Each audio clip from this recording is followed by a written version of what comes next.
What's up, you scallywags? It's Johnny here for week 3 of my podcast. You guys should watch Kyle's podcast, Finders Keepers, Losers Weepers. I found it very entertaining and very well done, Kyle.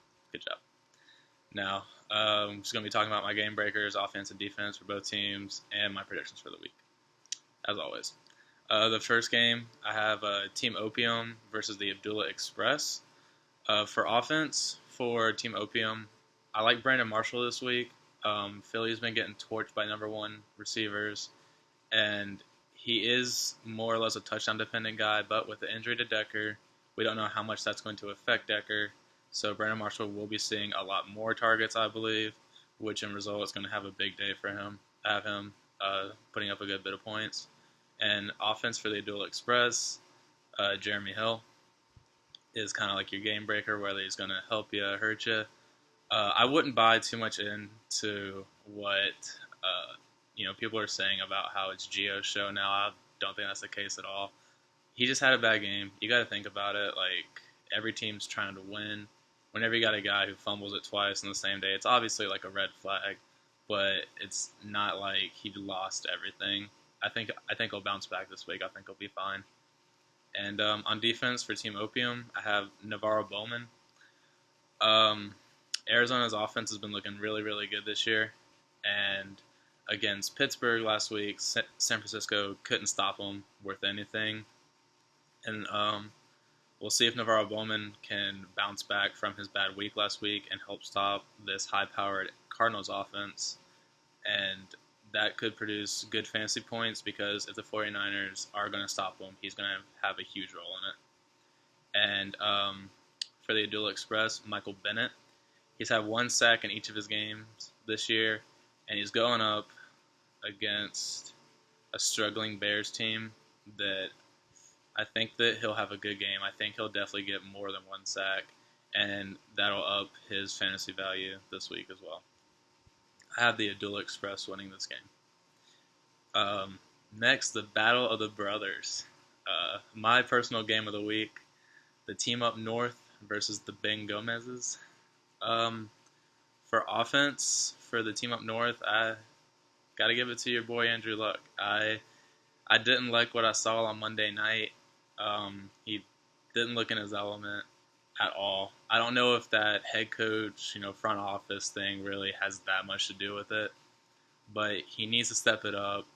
He was a high draft pick for you, I think number 1 if I'm not mistaken, and he's got to start performing like it. You're lucky that you have Roethlisberger, who is doing very well this year.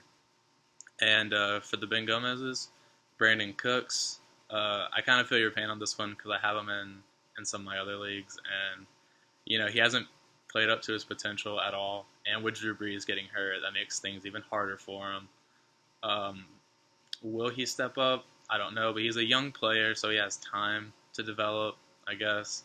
But it's kind of disappointing, to waste kind of a higher pick to get a receiver whenever he's yet to break. Like, I don't even think he's broken 10 points yet, which is really, really disconcerting for a receiver that got picked that high. For the team up north, my defensive game breaker, you don't have him starting right now, but I know that you have a lot of roster changes coming because of all the trades that both these teams have done. But for the team up north, Tyrann Mathieu, I think he's going to have a really good game. Since the Cardinals have been scoring a lot of points, they force the opposing team to throw the ball a lot more to catch up to it. And it's against the 49ers this week. I know that they're going to try to establish the run game first, but if the Cardinals do get ahead, then you have Kaepernick trying to sling it around, and he's not exactly great at doing that. So I think Tyrann Mathieu could have a big game because of that fact. And also, he's just a good cornerback in general. He's pretty physical. And for the Ben Gomez's, Ezekiel Ansah, I think, is going to have a big game. Last week, for the Abdullah Express, I picked Justin Houston to have a multi-sack game, and he did. I think that because the Lions going up against the Broncos, it's going to be more or less kind of like the same thing, kind of heavy blitz packages, and I see Ansah getting in there and getting a few sacks. He's done well this season too.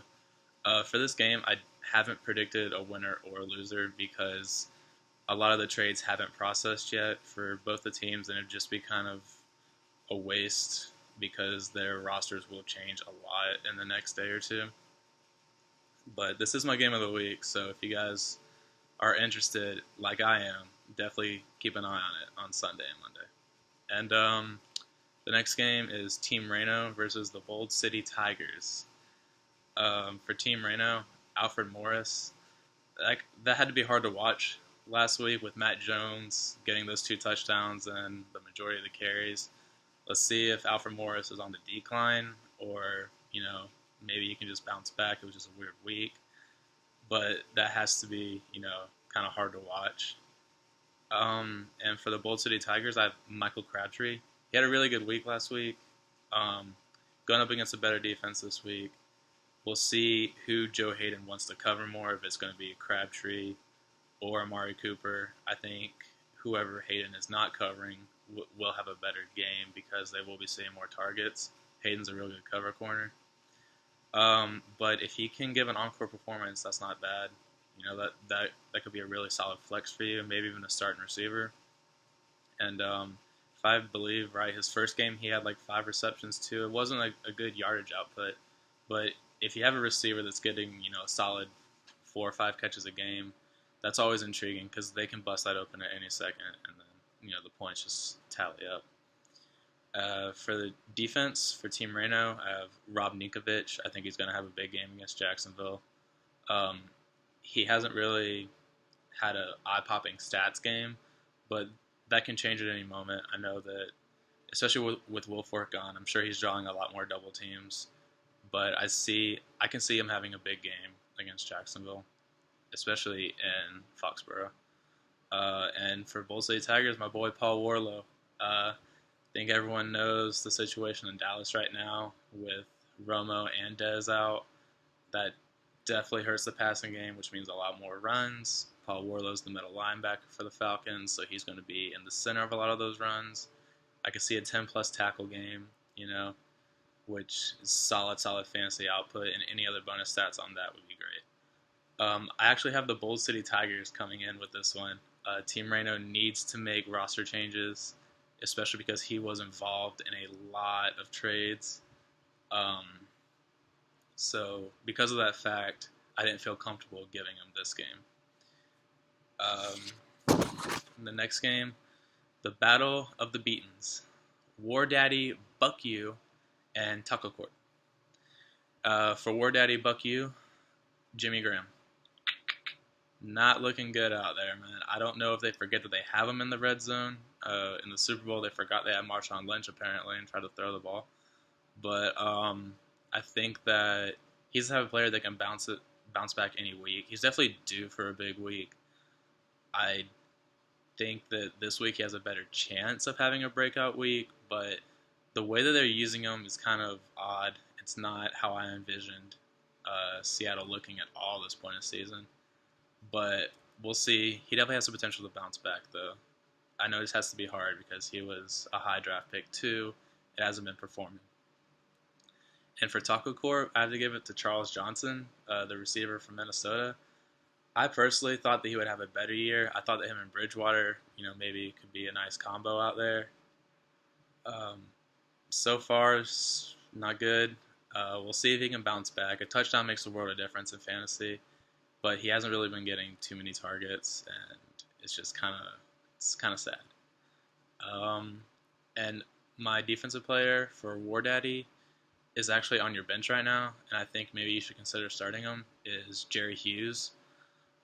Miami looked terrible against Jacksonville, especially towards the end of the game as far as pass protection, and Jerry Hughes is very good at getting to the quarterback. I think that he will have a big game against Miami, especially if Buffalo continues their style of play and gets up early on them.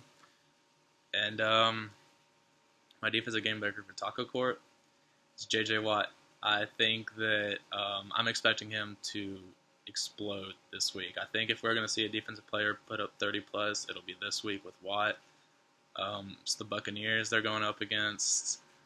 I know, I think it's well known that I hate Winston just as a person, but I don't think that he's going to have the most impact on Watt's performance. I think there's actually going to be the offensive line, which has particularly not looked very good this year.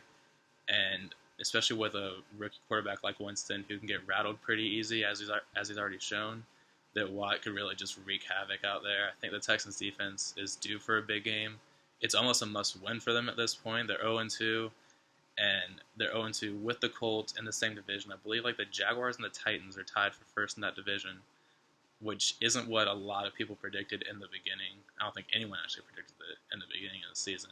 So I think the Texans are kind of in a must-win situation, and for them to win, Watt has to be Watt. So I can see Watt having a huge game. I have Taco Corp winning this game. For the final game, the Silent Assassins versus Giovanni's Rockets. For the Silent Assassins, Justin Forsett. I don't really know what's going on. I know he had a touchdown vultured from him, but he's been getting 15 plus touches a game and has not put up 10 plus points, which is really rough, especially because he had to be a higher draft pick as well, which hurts. And he's going up against a division rival, the Bengals, this week. They're a good squad. They're playing very, very, very well this year, and I hope that he can bounce back at some point for you. But it looks kind of grim this week. But you never know. Divisional rivals always bring out the best in players, so we'll see what happens. And for Giovanni's Rockets, my boy Le'Veon Bell, he's finally back. I weathered the storm. He's already projected for 20 points. I don't think he'll get 20 points the first week, but it'll be fun to see what he can do. And for the Silent Assassins, I'm not going to get out of Pittsburgh for this one. I think Ryan Shazier is an amazing linebacker. He's quietly the number one point-scoring linebacker in the NFL right now. He's got his hands full against St. Louis, though. They're a different team, though. They don't really, go long and short on you. They kind of like to spread it out. They do a lot of end arounds and stuff like that. So that kind of plays better to his style of play. He's always out there. He has a nose for the ball. So especially with not a lot of deep threats to worry about, he can really focus on getting those tackles for losses and getting some sacks. I think he'll have another huge game. I know he's questionable right now, but I'm pretty sure he's going to play. And for my team, I'm just going to go back to Mario Williams. He got a sack and 3 tackles last week, which is like solid fantasy output, but I expected more, and I still expect more out of this man this week against Miami. I will not make a prediction on my games throughout the year because I think we all know who I am going for. And I would like to end this podcast with an introduction to a discussion that I had with my father. So, Seattle is 0-2, as are the Indianapolis Colts. And both these teams in the offseason made moves that I consider Super Bowl contending teams to make, which is basically giving up, some of their future to give an extra push for now. Like the Colts signing Frank Gore and Andre Johnson. You don't sign those kind of veteran-type players for the future. You want to make a quick run. You need a little extra power. Seahawks giving up, it was a draft pick. I believe it was a first-round draft pick for Jimmy Graham, and that's huge. And, all the contract negotiations that went on, they dished out a lot of money to make all their guys happy, and then they start off the year 0-2. I want to know what you guys think is more concerning, Seattle being 0-2 or the Colts being 0-2. Personally, I believe that the Colts being 0-2 is far more concerning than Seattle. Seattle has played against 2 tough teams. I think the Rams are a very good team, and I also think that the Packers are a very good team. However, the Packers did have a lot of injuries and were still able to win.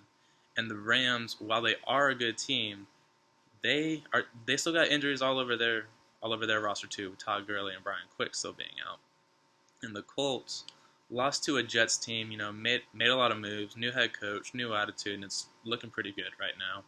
But the way that Luck's playing, and with the GM and the head coach having their little beef, it's kind of, I feel like that has a bigger impact than maybe Seattle dropping 2 games to pretty quality opponents.